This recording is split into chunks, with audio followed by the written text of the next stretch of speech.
Mikey Veenstra is joining us today from our team to chat about an XSS vulnerability in the abandoned cart plugin for WooCommerce. We have an awesome interview with Adam Warner. He is the field marketing manager for the US region for GoDaddy Pro. Adam is a really cool dude, and he's a longtime WordPress user and community member, and is very well liked in the community. Adam chats about his personal history, the WordPress community, and successful community engagement, and the future of WordPress. So you can look forward to that. Get ready for an amazing podcast.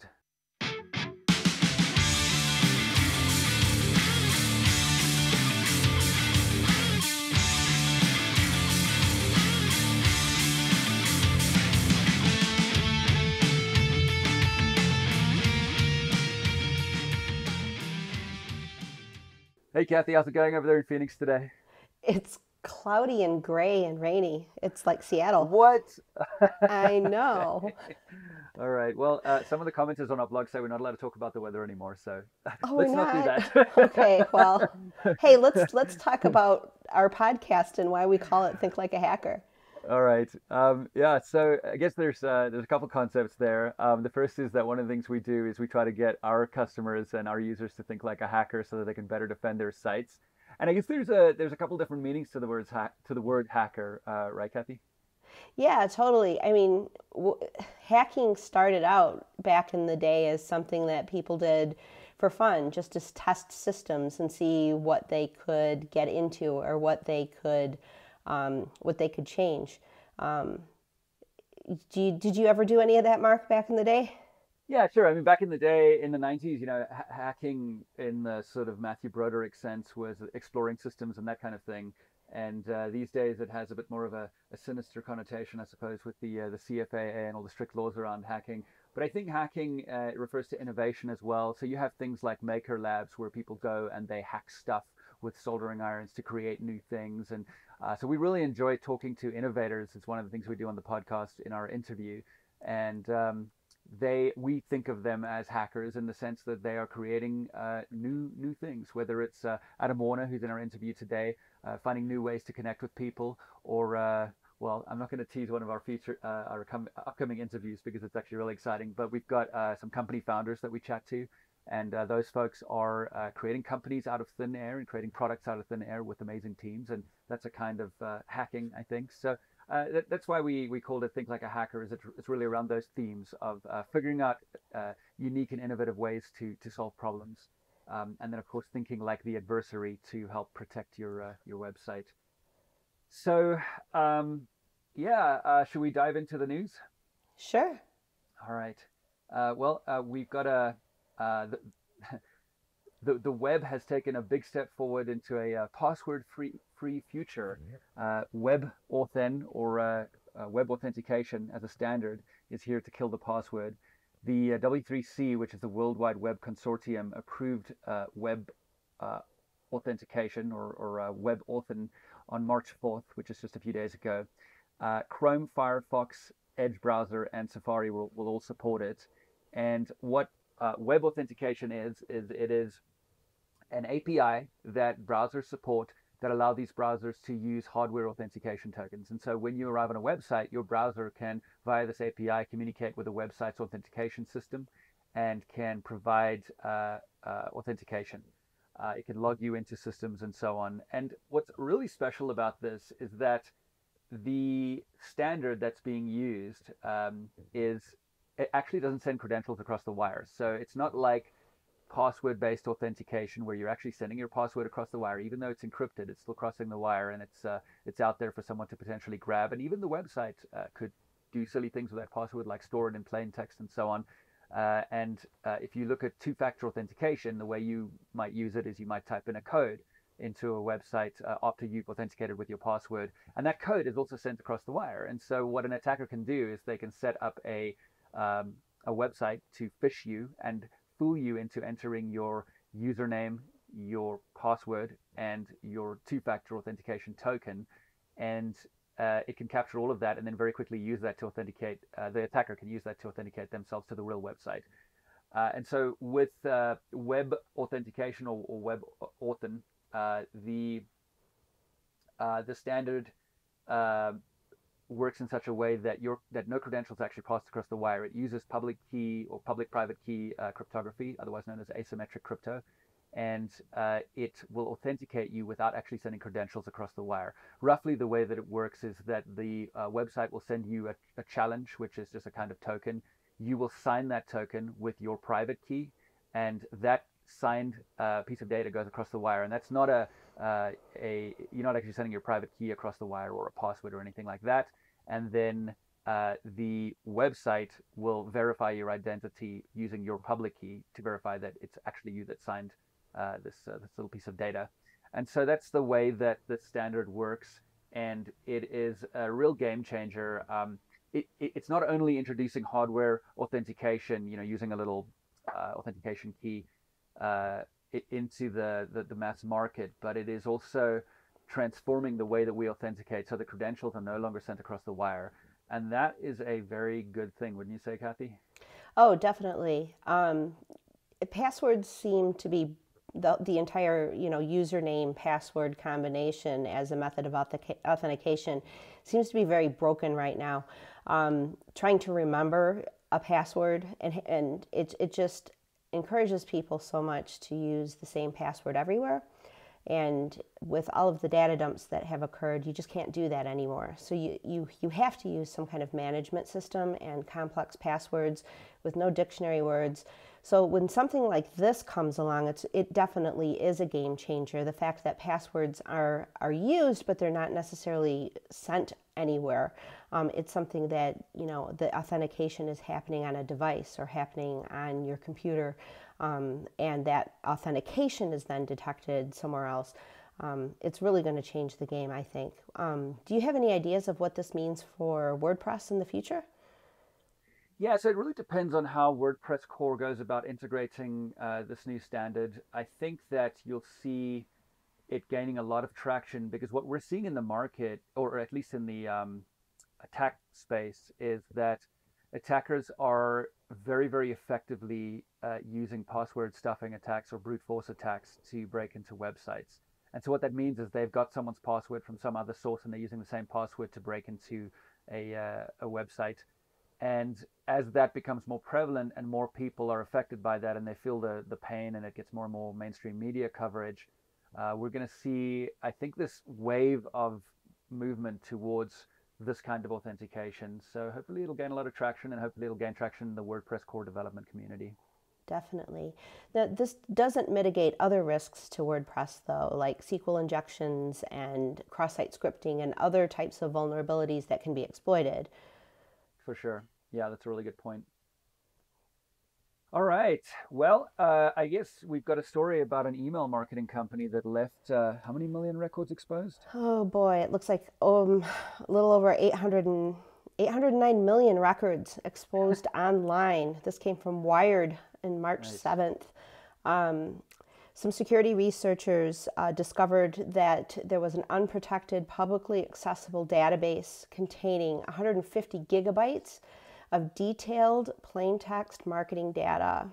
This database was owned by a firm called Verifications.io, and it was taken offline after it was discovered, but the data, is out in the wild. And this really harkens back to what we were just talking about with the passwords. This was, of course, just information like email addresses, phone numbers, physical addresses, all that personally identifiable information that we try to keep from prying eyes. But it's just, it really underscores the importance of, being careful with what information you're giving to other organizations when you're typing information into a web form. And assuming that, any data that you put out there is eventually going to be exposed somehow, and making decisions to protect yourself that way. Are there other things that this kind of brings to light for you? Well, yeah, I mean, one of the things it reminds me of is that once data is breached and it's out there, you can never get it back. It's done, it's over. The company can come and offer you free credit monitoring, which has become an industry joke. But once that's flown the coop, as they say, it is out there and it's game over. And looking at the article, in this case, it was names, email addresses, phone numbers, physical addresses. Some of the records included gender, date of birth, personal mortgage amount, interest rate, Facebook, LinkedIn, and Instagram accounts associated with email addresses, characterizations of people's credit scores. In other words, like average, above average, and that kind of thing. So, and that's out there. It's done, and for some reason, it makes me think of the OPM breach back, was it a few years ago, where everyone with secret or above clearance, their data was breached as well. And again, it's just one of those cases where the breach happens, the data's out there, it's done, and it doesn't matter what the company involved says. It's you can never unring that bell. Exactly. You can never get that data back. Right. And so when I think businesses need to think, they need to think in these terms about what a breach actually means, and they need to kind of visualize, okay, well, if a breach happens, how bad is it, and then say, okay, well, now it hasn't occurred. Let's look at what controls we have in place, and let's really beef up those controls to prevent this from happening in the first place, because that's the only way you prevent this kind of thing from happening. But yeah, I'm getting on my soapbox a little here, but Yeah. it's just very, very unfortunate. Yeah, I have a soapbox too. I mean, I think about, a lot of this information, I don't go around telling people what my credit score is. I don't put that into a form. So they got this information from somewhere. And like with the Experian, I believe, leak or breach that happened a few years ago. I mean, that's all data that they've collected about people, but it's not information that has been given to them. They've collected it from other sources, and yet they're irresponsible with protecting it from breaches. And I think there just needs to be some kind of standard put in place by the industry to really look at personal identifiable information and the information that is being collected about people and how that is protected. Yeah, that's interesting. So you're saying that that data was given to Experian. Oh, it wasn't given to Experian. They collected that data from various sources, and so it wasn't given to them with the end users or the data owners' explicit consent. Exactly. And so it's a bit of a different situation. And so from an ethical perspective, and perhaps from a legislative perspective, that data should be treated differently, right? Yeah, I think so, because I have a relationship with Experian whenever I, want to buy something large and I need to access my credit report, but I never provide any information to them other than, if I want to see what they've collected about me. And so and this data that was found in this online database and ended up, in the wrong hands. My data's in there, by the way. I got my little notification from Have I Been Pwned? Congratulations. Nice, I know. Well, it's nice to know that, that I'm in there. But I don't go around telling people the information that was in there. And so somebody is collecting it and storing it in an insecure way. Sure. Yeah. And so you're saying that Troy's Have I Been Pwned database already has this dump in it? Yes. I got my email, I think, Sunday afternoon. All right. Nice job, Troy. Shout out. You're Yeah. very, very responsive, because it's happened fairly recently. So Yeah, it did. yeah, that's great. All right. Well, that kind of leads me to the next story, which I included just because I think it's kind of hilarious. And this is from Risky Business, the Risky Business podcast, from my friend Pat Gray. Shout out to Pat. He does amazing coverage. And if you want to listen to a hardcore InfoSec podcast, definitely check out Risky Biz. I think it's risky.biz. And Pat and his colleague covered this story, and it is, I think it's hilarious, but it's basically the Chinese surveillance apparatus. They left their data lying around. GDI Foundation, a Netherlands-based non-profit organization, discovered this. They found a bunch of MongoDB servers that had some data on them, and they started looking at the data, and they realized, wait, these MongoDB servers are networked, and they're all synchronized, and they're wide open. And in fact, when they looked at the data, they figured out that the servers were part of a social media and messaging collection and processing system used by Chinese law enforcement and security personnel to monitor and investigate citizens' communications. And so it's kind of like these researchers stumbled into the back end of the Chinese NSA, it was a large number of synchronized MongoDB servers apparently collecting this data from 6 different platforms, and the data was segmented by province, very organized. The platforms were Tencent's QQ and WeChat platforms, Alibaba Group's Wang Wang, and also the YY video and streaming platform. They were also able to reverse engineer the workflow behind the collections. And what the authorities appear to be doing is these accounts were linked to a real person, and the data is distributed to police stations on a per city or province basis. And the law enforcement officers in each province then manually investigate between 2,600 and 2,900 messages and profiles per day. It's super interesting that the researchers were able to actually figure out this workflow data just by looking at the data itself. Each day they would set up a new database table to track their progress, and the data is synced across MongoDBs in 18 different geographic locations. So if you want a bit of insight into how the Chinese surveillance apparatus works, we'll throw in a link to the Ars Technica article in the show notes. But super interesting that the guys found this, and those MongoDB servers were wide open, so anyone could just kind of waltz in there and take a look at the data. Wow. And yeah, it's kind of scary. I guess that happens in a lot of countries, but often you don't get to look behind the curtain, right, Kathy? Well, yeah, I mean, I don't know, on a scale of 1 to 10 where China is in terms of technological aptitude for collecting information on their citizens.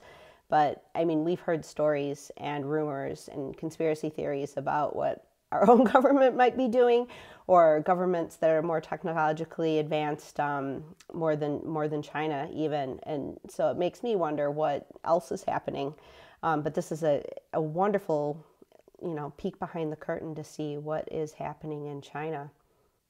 All right. Well, I saw an article on webfoundation.org published today about the 30th anniversary of, that which gives us all of our work and basically has changed society and life on the planet as we know it. 30 years ago, Tim Berners-Lee submitted his proposal to create the web. That makes me feel very old. I know. Yeah, so that was 1989, and Tim wrote an amazing blog post which went out today. And in it, he includes 3 sources of dysfunction. And I wanted to include this post because I really wanted to link to Tim's or Sir Tim's blog post in the show notes. But the way that he defines the problem space of how the web can be improved is really cool. And his blog post, I think, has a long list of things that he wants to fix, and I think that probably a lot of us want to fix. But I think just looking at these 3 bullets and the way he kind of defines the problem space is really cool. And so the way he describes it is deliberate malicious intent, such as state-sponsored hacking and attacks, criminal behavior, and online harassment. So that's kind of the first bullet point, which is deliberate malicious intent. And I think we're all pretty clear on what that is. That's kind of the job that we do at Wordfence, is we stop hackers and so on. The next bullet is system design that creates perverse incentives where user value is sacrificed, such as ad-based revenue models that commercially reward clickbait and the viral spread of misinformation. And I think that one can really dive into misinformation, and I suspect a lot of us know exactly what he's talking about there. But I got to tell you, the ad-based revenue model, these ads that are just absolute garbage that appear at the bottom, usually towards the lower third of very well-known websites, including some major mainstream media organizations, where it's, the one weird trick ad, but it's even worse than that now. It's just absolute garbage, clickbaity photo with a clickbaity headline. You click on it and it takes you somewhere totally different, and now you have to do some kind of survey. It's just junk. And I think that if we can improve business models so that those organizations are able to monetize that space, but without just putting junk in there, that would certainly be an improvement in my opinion. And then unintended negative consequences of benevolent design, such as the outraged and polarized tone and quality of online discourse. No, that happens?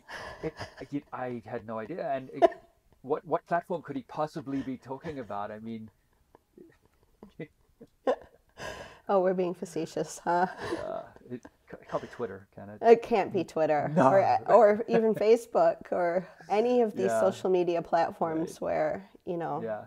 But this I think happens. that there's something really interesting in there, and that is that the outrage that he mentions, and there's earlier on in his bullets he mentioned perverse incentives, and I think that with outrage on Twitter there is a perverse incentive effect that's going on where if you are outraged, you express your outrage very effectively, and you connect with others that share your outrage about the thing. They're gonna follow you. You're gonna get more attention, and so you're rewarded through because you're expressing an idea through a kind of hyperbole. Sure. Screaming it out there. And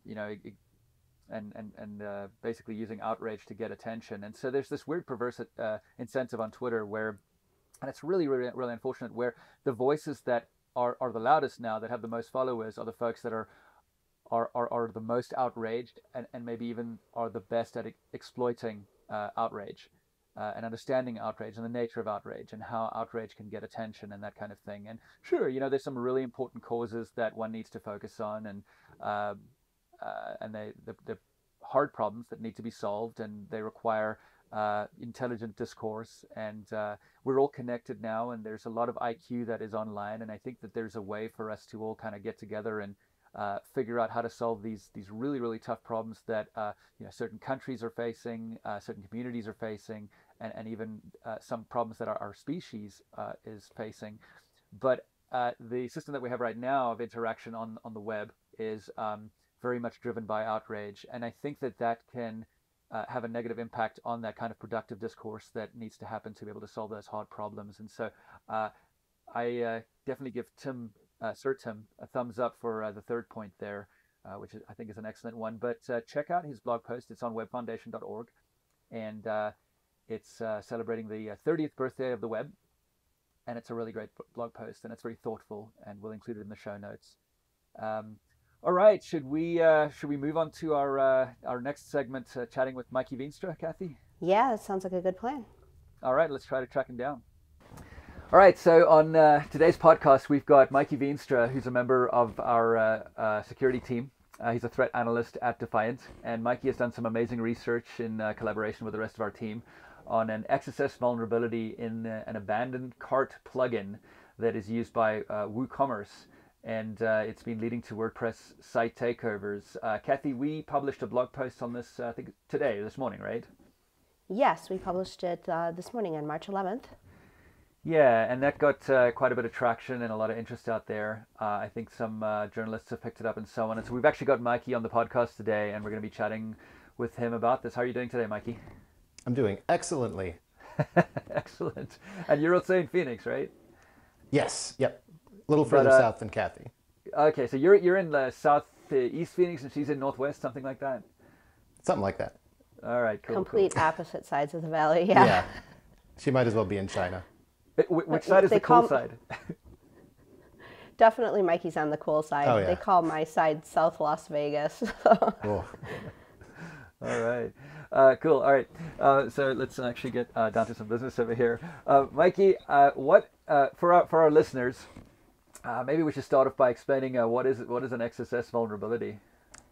Cool. So yeah, an XSS is cross-site scripting is what it stands for. It's when an attacker is injecting malicious code into the output of an otherwise trusted website. So these attacks aren't going after the website itself or the server that it lives on, but it's actually trying to hit the people viewing the website with their browser. Okay, so the attacker is injecting content into the site, and then that content is served up by the site to a victim that is then visiting the site, right? Correct. And in this case, that victim is one of the site's administrators, and they're pivoting from that direction. Okay, so the attacker is injecting content into the website in the hope of tricking an administrator to do what? In this case, the administrator is then responsible for creating an administrative user under the attacker's control and then deploying another PHP script backdoor. Okay, interesting. All right, so, sort of backing out a little, and we'll go into a bit more depth in a moment, but what does this plugin actually do? Yeah, so the plugin is for WooCommerce store administrators and shop managers to track abandoned shopping carts. So if a guest user were to build a shopping cart on your WooCommerce site and then get midway through the checkout process and then bail, you know, maybe their computer crashed or they couldn't find their debit card or they just decided not to for any reason. Tracking abandoned carts is a really well-documented way to recover some money that had been left on the table. So software that can help you track that and get in touch with these people is super valuable. In this case, though, some people got burned by it. Okay, gotcha. And what version of this plugin is affected? So affected versions go up to and including 5.1.3 of the light version. And the patch was deployed in 5.2.0. We don't have data on the premium version. Okay. All right. So let's dive into a little bit more sort of technical depth here. So can you describe the mechanism that the attacker is actually exploiting, and how they're injecting this content into the site and sort of what happens from there? Yeah, the attacker is actually, ultimately, they're just kind of filling out a bunch of bogus contact information associated with this cart that they've assembled. In all of the attacks that we're tracking, we see some generated first name and last name, and then a shipping address, an email address, that kind of thing. But what they're doing is first and last name are actually being both shoved into the first name field, and then the last name field contains a script tag with a bit.ly short link in it. What ends up happening is when an administrator views the list of abandoned carts on their site, they see this cart associated with, you know, Mr. First Name, Last Name, but then that script is actually rendering and executing in the background when they see it. Gotcha. All right. So the attacker is pretending to be pretending to log sort of transaction data from someone who's about to abandon their cart. And when the administrator uses this plugin, they go to the plugin interface within WordPress and they look at the list of abandoned carts. What they would normally see is just the data that the user entered and the fact that that user left, right? Yes. Yep. Okay, and in this case, what they see, maybe they see something that looks like that, but you said that they're mangling the fields a little bit. What also is happening is there's a JavaScript script tag that is referring to a bit.ly link that is actually loading some malicious payload and then exploiting the administrator somehow, right? The logged in administrator. Yes, okay. Exactly. Okay. And what script are they loading, and what does the script actually do? The script ultimately, so that bit.ly address ultimately lands at, the domain is cdn-bigcommerce.com, which is a play on the legitimate cdn.bigcommerce.com. And the script that loads contains a number of functions, but the bread and butter of what happens is it opens an invisible iframe in the actual session of the admin's web browser. So this invisible iframe opens up the new user creation page on the WordPress admin dashboard and fills it out almost the same way a human would. They put in username, password, email address, they go and they click administrator in the little role drop down. It's all simulated in JavaScript, but it actually does fill out and click go on a form. Wow. Mikey, this sounds like a lot of work for an attacker to go through in order to compromise a site. What's the actual payoff for them? Well, in this case, we're seeing just a lot of backdoors distributed. We're not seeing a lot of concrete evidence of an end game monetization for them. It's helped in part by the fact that all of our users are protected. Our WAF rules have some generic XSS protection built in, so we have very limited data on actual successful hacks with this exploit. Okay. But we've seen a few, haven't we? We've seen them, but only sort of from a distance. We've seen complaints about them in the WordPress.org forum. We've got tons of data from activity blocked by our firewalls, and just from our own testing of the payloads and what happens from there. But as far as an in-the-wild exploit where a step 2 was taken past just that initial backdoor deployment, we're kind of waiting to see what happens. But it's not uncommon. it's not uncommon for that sort of thing to happen where an exploit campaign takes place, they distribute a bunch of backdoors and then sit on it for a while before they decide what to do next. Yeah, interesting. How many sites do you think have been affected by this? It's hard to say how many have been affected, as in actually successfully compromised. The light version of the plugin on the .org repository has an active install base of about 20,000 sites. Wow. And according to the metrics on the .org repo, about half of those sites may still be vulnerable. Wow. Yeah. That's a huge number.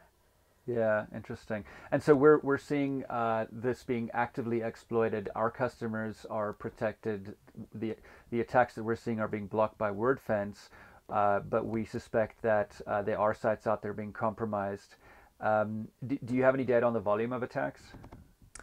On the volume of attempted attacks, we're seeing hundreds an hour.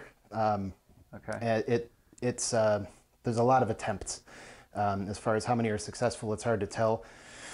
Because the users are the rogue administrator user, the email address associated with that account is a mailinator.com address. And the thing about Mailinator and a lot of those disposable email inboxes is that the inbox is publicly visible. And this wasn't shared in the blog because I don't love the idea of sending a ton of people over to a specific address. But you can actually pull up the inbox of this email address and see periodically new user information rolling in. Like, here's your username and password info, or here's the password reset link that you can go to and visit. And yeah, over the course of, the inbox will empty itself out periodically unless you leave the tab open. But we've seen tens to dozens a day. Right. Filtering through there. Yeah, you heard it here first, folks.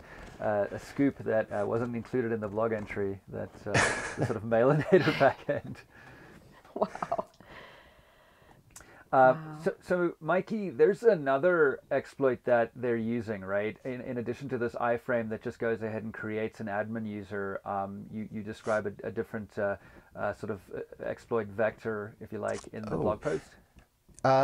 Yes, so it's the same exploit vector, it's the same vulnerability, it's actually the same exact JavaScript payload that's doing it, but it's deploying a second backdoor. So it's doing it both through that same mechanism where it's generating an invisible iframe and then navigating within it and clicking buttons and stuff. The second thing it does, in addition to creating a new user, is it goes through a list of all of the installed plugins on a site. It looks for the first alphabetical plugin that is deactivated, and it will inject a backdoor into the main script of that plugin. The logic there is if it's inactive, it's probably not being used. They probably won't notice that we just broke it. And then that allows some alternate access to execute scripts or system commands without needing that WordPress backdoor. Wow, this is so interesting. So, I mean, again, the theme of this podcast is think like a hacker. And this really helps you get into the mind of how an attacker is thinking when they're exploiting your site, how they break in initially, how they then escalate privilege to admin level and that kind of thing. It's funny, when I think about vulnerabilities, if I'm an attacker and I want to break into a WordPress site, the ones that I'm most interested in are RCE, right? If you're running your eye down a list of vulnerability categories, that are maybe usable on a target site that you're going to attack. The first ones that I will grab, and maybe you guys feel the same way, but they would be the RCE ones, not the XSS vulnerability, right? Well, yeah, and that's kind of the end game, is I want to be able to ultimately do whatever I want. In this case, cross-site scripting, where you can guarantee the only people that are going to be triggering it are people with privilege and with actual permissions to do the kinds of things you want on that site, this is kind of a prime opportunity for that. So we can trick their browser ultimately into doing all of the things that we want to set up the rest of it. And from there, we just want a little bit of redundancy so we can come back and do more. Yeah, for sure. So getting back to this exploit where they are modifying plugins, you're saying that they actually are. So I just want to kind of recap the attack chain for our listeners. So these attackers are using this vulnerability to inject JavaScript tags into content that a user logged in as an administrator then loads within their browser, and that script then executes and will create an iframe, which ultimately will send a request to the website on behalf of this logged in administrator with admin privilege to either create an admin user or to modify plugins that are installed. Did I get that right so far? All the way up until you said or, because it definitely does both. Okay, all right. It happens one right after the other, and after both cases, it phones success home back to the command and control server to let the attacker know that they were successfully deployed. Okay, and when the attack is modifying the plugin code, it's actually putting its own PHP code into that plugin file, right? Yes, and it's actually using WordPress's built-in plugin editor to do it. Okay, all right. Yeah, that was my next question: is what mechanism is it using to do that? And for some reason, you're saying that it's choosing inactive plugins, and we're not really sure why, I guess. Oh, I'm definitely sure why. It's with an inactive plugin present, you can confidently stomp all over it and break it from working and put whatever other code you want into it with a little bit less worry that somebody's going to notice a broken plugin and fix it. It's not quite so elegant as quietly injecting something to run in the background, but it works. Nice, super smart. Yeah, so Kathy, just getting back to what you were saying, I mean, the amount of effort that was put into developing this, you've got to code this, you've got to test it, you have to test it on multiple environments, probably release it into the wild, and then iterate a little bit, have a version 2 and that kind of thing, right? Yeah, it sounds like it. I mean, the first thing I hear is, oh my gosh, why do people leave inactive plugins lying around? I mean, just if you're not using it, don't leave it in your site. Otherwise, this is the kind of thing that can happen. Yeah, interesting. All right, and Mikey, you mentioned C2 servers. For our listeners who aren't in the InfoSec space, can you describe what a C2 server is and how it's generally used by an attacker? Sure. So yeah, C2 stands for command and control. It's a server that's going to be kind of sitting above all of the action and either distributing instructions to backdoors or other infected endpoints or receiving data back. It's just kind of the point of contact for this entire network of infected sites. So when something happens that is noteworthy to the attacker, it sends a request back up to that in order to log it and let them know to check it out. Okay. And that's what the C2 is being used in this case for, just to kind of log Yep. what sites have been compromised and what the attacker has harvested that particular day? Yes, in this case, and we've seen some pretty sophisticated C2s where, we've got one central server sending out, brute force instructions to thousands of infected sites, but this isn't quite so sophisticated, or at least not the mechanism that we've seen in this stage of the campaign. So it doesn't look like the command and control server is actually sending any messages back to the infected site to go and attack other sites or anything like that? This is where we kind of bump into the part where we haven't seen stage 3 of an infected site yet. Gotcha. In my own testing, so I've got a little bit of a honeypot going with it. It's nothing super crazy. And in my testing, I haven't seen anything sent outward. I haven't seen any interaction with the backdoor just yet. I have seen somebody log in as the rogue administrator, but nothing to the plugin backdoor on my end, at least. Are we seeing any patterns with this particular infection that we've seen on other types of sort of wide-scale infections that are targeting certain sites? Yes. So, and this is something else that was left out of the blog, sort of to help facilitate a larger look at the whole campaign. But we have some reason to believe that there's a relationship with this campaign and a similar cross-site scripting campaign that was distributed on the AMP for WordPress plugin vulnerability from, I think, November of last year. Interesting. Yeah, if you look at the code snippets from our blog around that time, you're going to notice a lot of similarities. And so investigation is still underway. I can't share a heck of a lot, but there's something bigger going on behind the scenes. Wow. Interesting. So this is a stay tuned type of blog post, huh? It's my favorite kind of blog post. Totally. Definitely. Yeah. And then I guess something that really caught my eye in the blog post was that the developer tried to clean up it with the fix that they released. I guess they tried to clean up malicious data with their security fix. Yeah, so I haven't really seen anything like this before where, so in addition to patching the flaw itself, they've just added some standard WordPress sanitized text field to all of those input contact information slots. But in addition to patching new script injections from taking place, it actually looks, well, first of all, it goes through historically all of the data that it's got associated with other abandoned carts, and it will delete any line containing a greater than symbol, or sorry, less than symbol.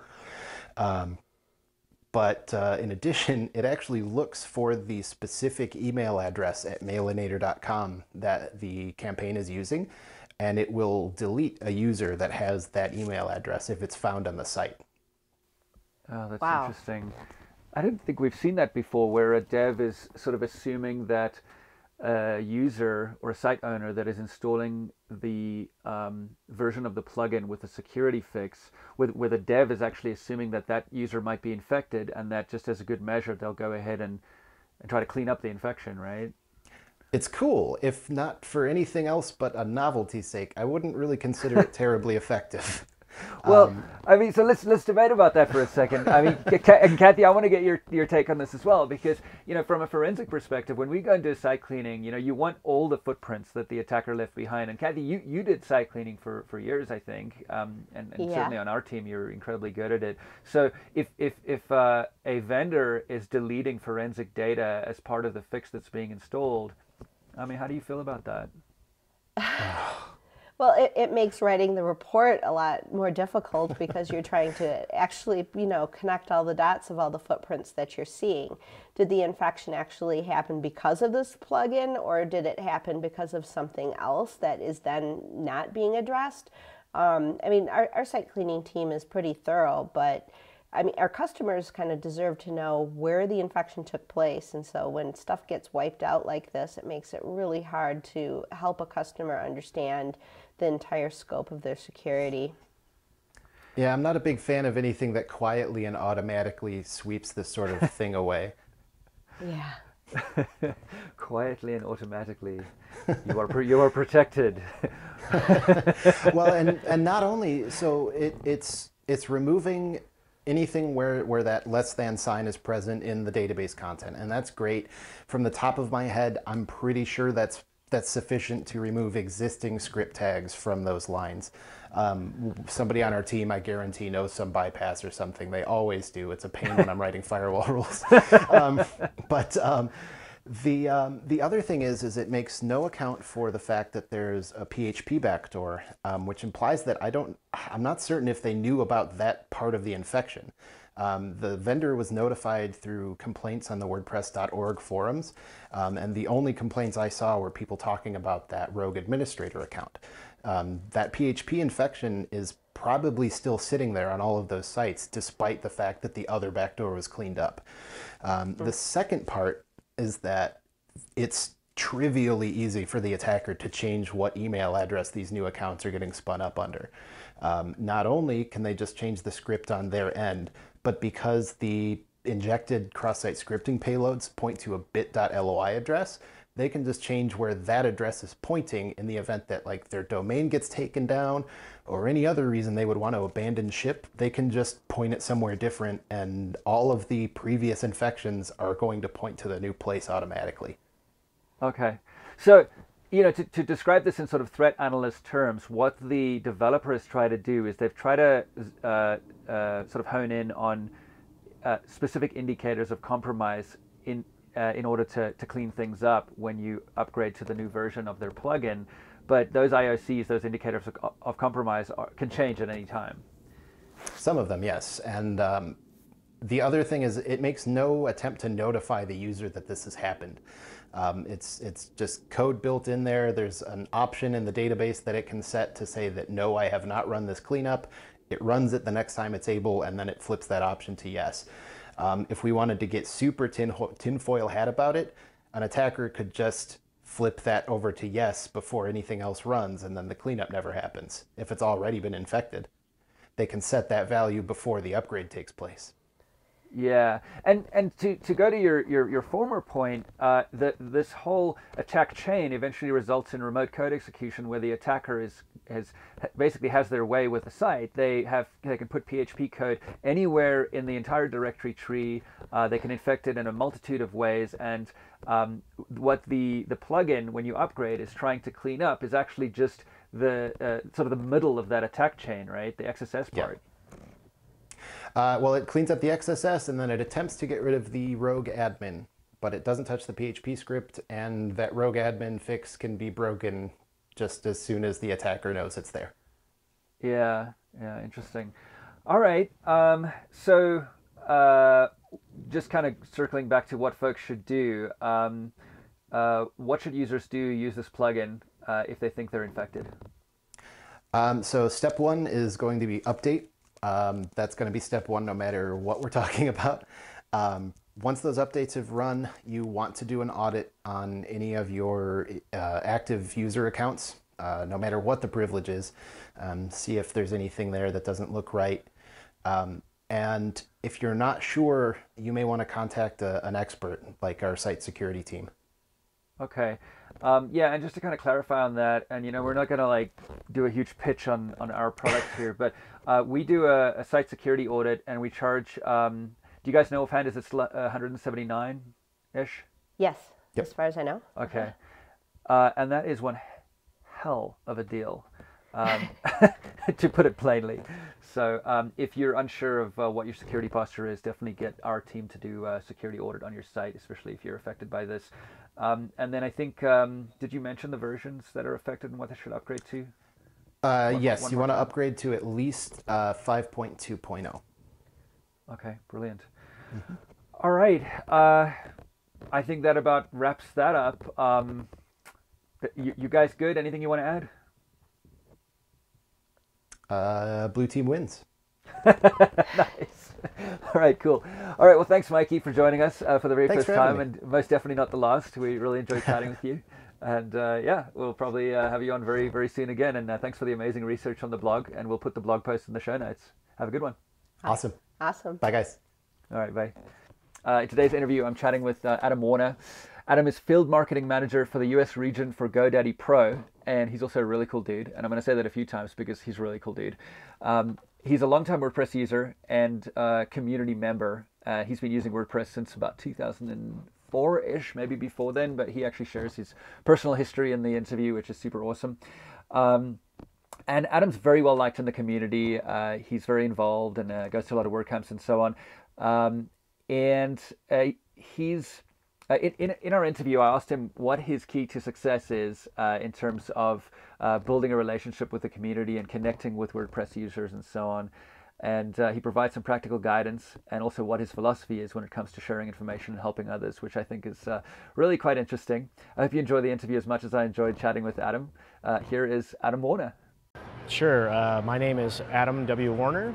My official working title is Field Marketing Manager for the US region for the GoDaddy Pro product. But I would describe myself as a longtime WordPress user and community member. So it was back in 2004 I had started a DVD memorial business after my brother passed away. And I had been building sites as a hobby for years before that, and I built a site for this business. And I was looking for an easier, faster way to update the site, learned about open source software, and discovered WordPress after finding a few and trying a few others. But WordPress was the one that spoke to me more visually, because I'm a right brain, left brain, so you've got both sides of the spectrum in WordPress. And I stuck with it since late 2004, early 2005, shortly after it became WordPress. And I have dragged the software and the community with me through the years, through various day jobs. After discovering WordPress, I started learning from the forums, learning about the software, and I started blogging.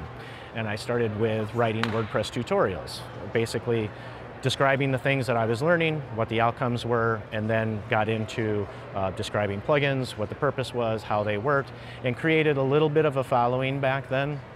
And knew that I wanted to keep using the software and turn it into a job someday. So at the time I was running that DVD memorial business, I was also working full-time for an audiobook publisher doing web sales and phone sales for audiobooks. I happened to sit in a cubicle and share a wall with the IT manager.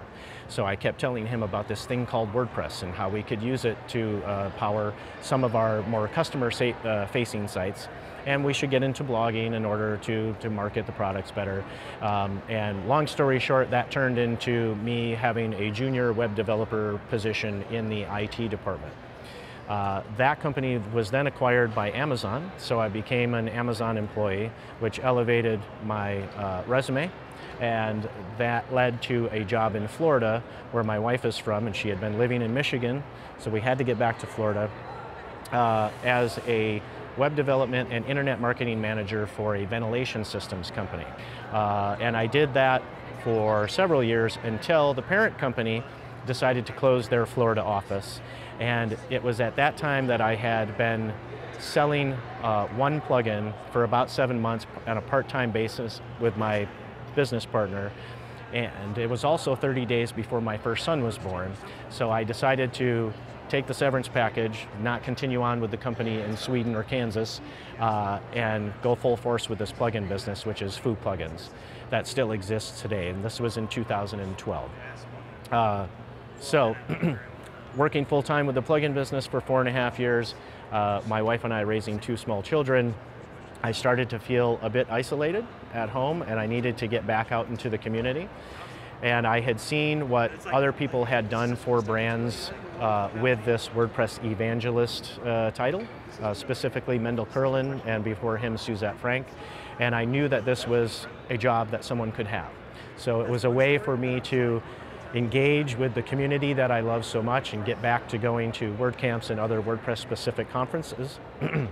So I reached out and ended up taking a job with SiteLock as their open source software community manager, which lasted just about 3 years until I transitioned just recently to GoDaddy for their Web Pro product, and now I'm here at WordCamp Phoenix, the 10th anniversary.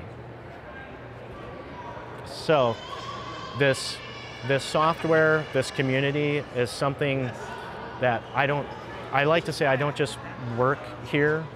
It really is part of who I am. It really is how I describe myself as a member of this community. And all of my good friends and my closest friends are people that I've met through the years because of this software, because of the community that surrounds it. For me, it started with feeling inadequate when I first started using WordPress, the software. And then when I started posting questions on the support forums and getting answers and help from complete strangers in other parts of the world that I had never met. Now I've met some of them, but had never met and never thought I would ever meet. It opened my eyes to this open source software philosophy in general. And it's really, we talk about community, this community, that community, but community is made up of people. And it's about connecting with individuals. And I'm a firm believer that the existence that we're in, the form that we're taking now, that everything is interconnected, right? An easy way to say it is the force, right? It runs through everything. I'm a firm believer in that. And with that in mind, when I talk to people and engage with people, I try to do it on a very personal level. We're all here to promote something. We're all here to gain knowledge in whatever aspect of WordPress that we might be working in. But at the end of the day, it comes down to connecting as humans, individually, and understanding what our hurdles are, what our needs are, what our successes are, and spreading that to others kind of elevates the entire community as a whole. So there's a, what's the phrase, rising tide raises all ships. And that's really, for me, what this community and these people are about. So when we talk about how I became well known in the community, it's because of the people who came before me that were willing to openly share their knowledge and help me elevate my knowledge level, my understanding of the software, of the community, of business. This whole software and community has matured so much in the last 15 years. It's like watching a person grow, and I think a lot of the people I know, and I can say for myself, I've grown with it. So that's maybe one of the reasons I'm well known, because I try to make those personal connections, and I think that is what really matters, and that's what people remember. But I also have made a very concerted effort to put myself out there as someone in the community who is promoting people that are doing things with WordPress, right? So it comes down to sharing posts on Facebook or Twitter, and just showing that kind of minimal support. But then if I meet someone at an event that I think is doing something really cool, or in the community, I'm really happy to connect them with others who I think might be able to help them get further in their careers. The imposter syndrome, I felt inadequate, right, at first, and all of us do all the time, not all the time, but all of us do on a regular basis, and this imposter syndrome, as it's known, has been something that's been highlighted by a lot of people in the community. So with that in mind, when I talk to people who are new to WordPress, I welcome them into the community, and I say, you're now, part of this family, and we're all here to help each other. And I don't know, it's kind of trailed off there at the end, but for me, it really is about people and making those personal connections.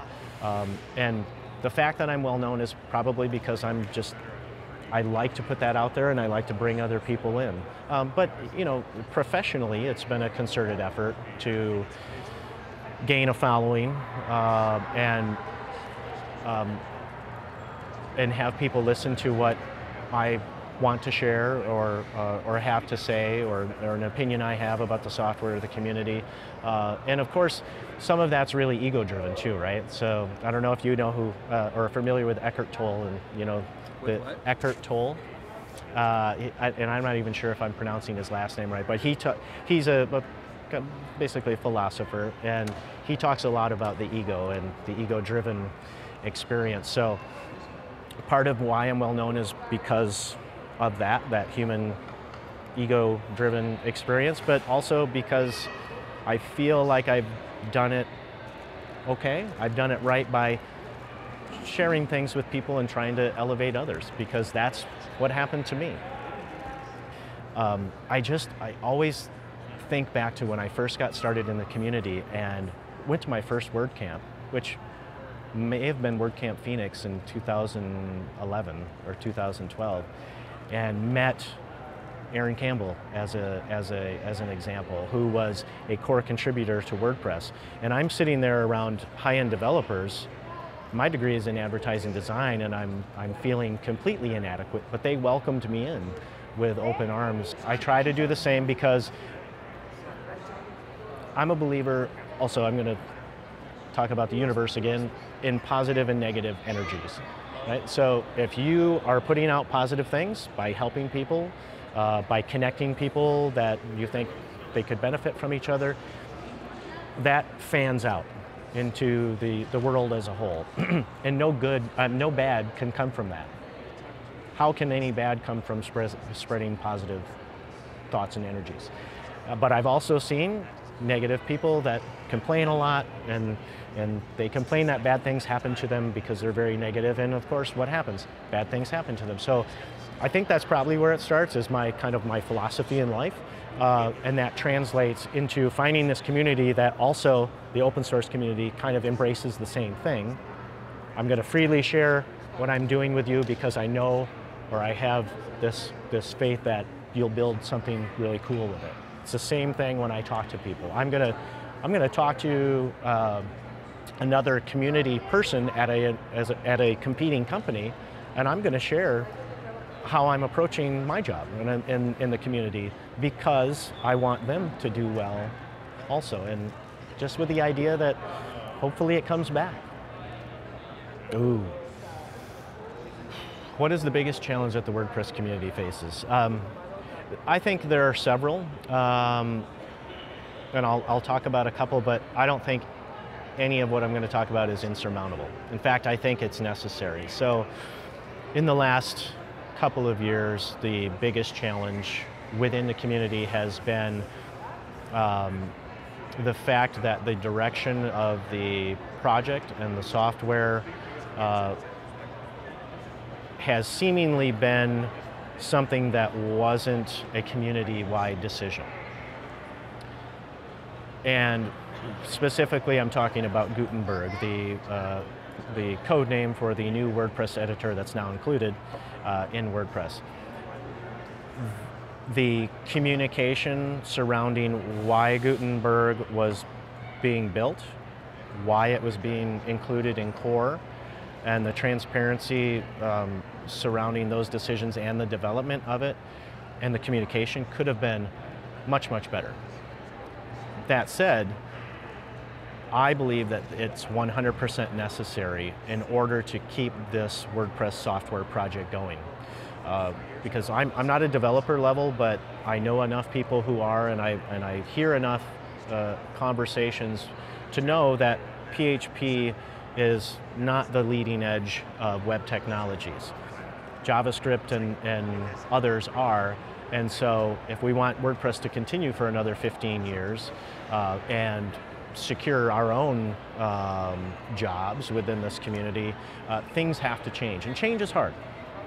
So that's one issue I think that the WordPress community faces. Another, very specifically for people or companies who are sponsoring in this space. So there's the global WordCamp sponsorship, and then there's individual sponsorships of individual camps. As I said before, this community is maturing, and this WordCamp conference circuit is maturing, and companies who are investing money, especially new companies who come in, have this idea that we're going to go to this conference and we're going to get X number of signups and we're going to make X amount of revenue. And that is kind of the golden unicorn that no company can find, but there are several companies within the space, the one I work for, the one that you own, who understand that the real value is brand recognition. It's elevating users unselfishly. So once a company understands that it's not about money, especially in the short term, and this community specifically, people don't want to be sold to. WordCamps were built and designed to be accessible by the maximum amount of people.